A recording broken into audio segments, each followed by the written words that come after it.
A billionaire once said if he was 16 years old, right now, he spent his entire time learning how AI prompts work. In order to understand why, we need to look at this from a new perspective. Imagine AI not as technology, but as a romantic partner. When AI first arrives, a relationship starts good. The answers are attentive, meaningful, and oddly poetic.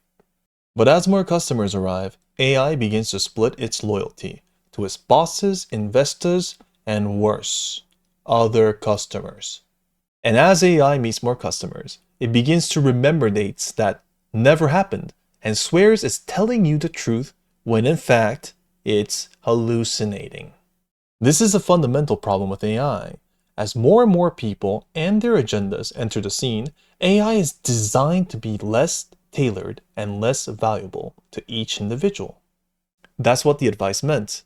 Help people personalize AI so they can retrieve the best information that matches their goals and needs. In this video, we're going to experience what it feels like to start an AI prompt business through the story of a young man who followed this billion-dollar advice.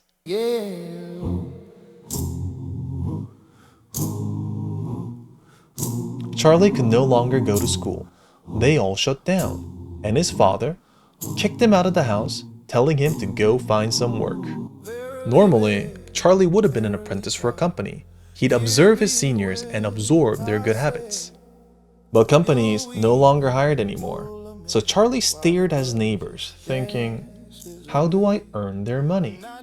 He observed them all day and night to realize, whether it be a writer, a shop owner, an artist, or a bureaucrat, they all sat in front of their monitors and banged their keyboards out of frustration. It seemed the AI kept sounding certain when it was wrong and wouldn't admit its fault.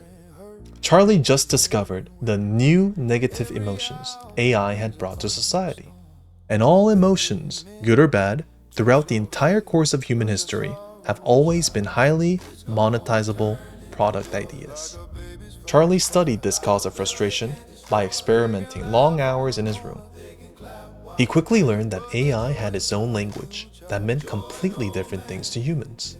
So he translated them into a dictionary and went to see his neighbors. Hello, sir. Would you like a free service to upgrade your prompts so AI does not waste your time with random nonsense? Also, he could gain experience in making a better product. But suddenly, an unexpected event happened. His neighbor contacted him and told him the AI was updated, so he needed a new prompt. Charlie said he'd love to and would do it for free, but his neighbor refused and handed him a $20 bill.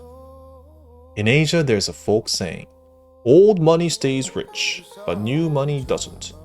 New money promises to hack the system. It's loud, random, and usually disappears. But old money is slow yet reliable because it uses the organic method, helping others by saving their time and being a reliable person. Charlie learned that prompting wasn't a one-time fix. It had repeat value. So not only did he invest time in making better prompts, he invested time in making himself a better human. Charlie turned his experience into a portfolio and sold it on the streets. $5 per customer. But nobody came and nothing sold. He wondered why until it clicked. At a pharmacy, we don't buy medicine, we buy an item that solves our problems. Cold customers didn't buy because his wrapping was too generic and didn't label their needs. So he worked hard to define his services with surgical precision.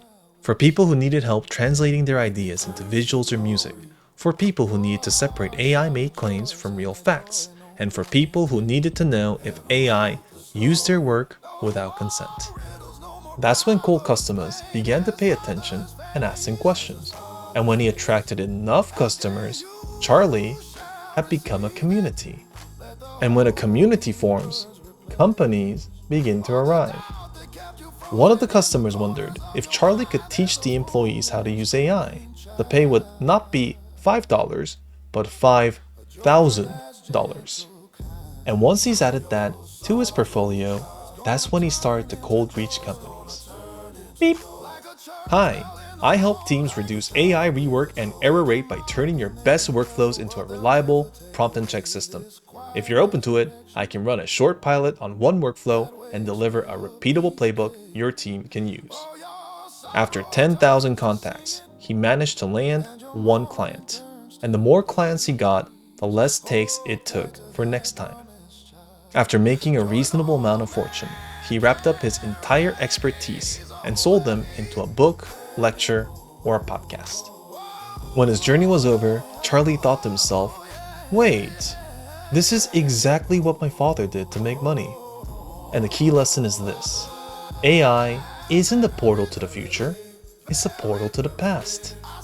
Like the old days, before the Industrial Revolution, before we used to write resumes or work 9 to 5s for someone else, we used to study the community around us and make a living by solving their problems.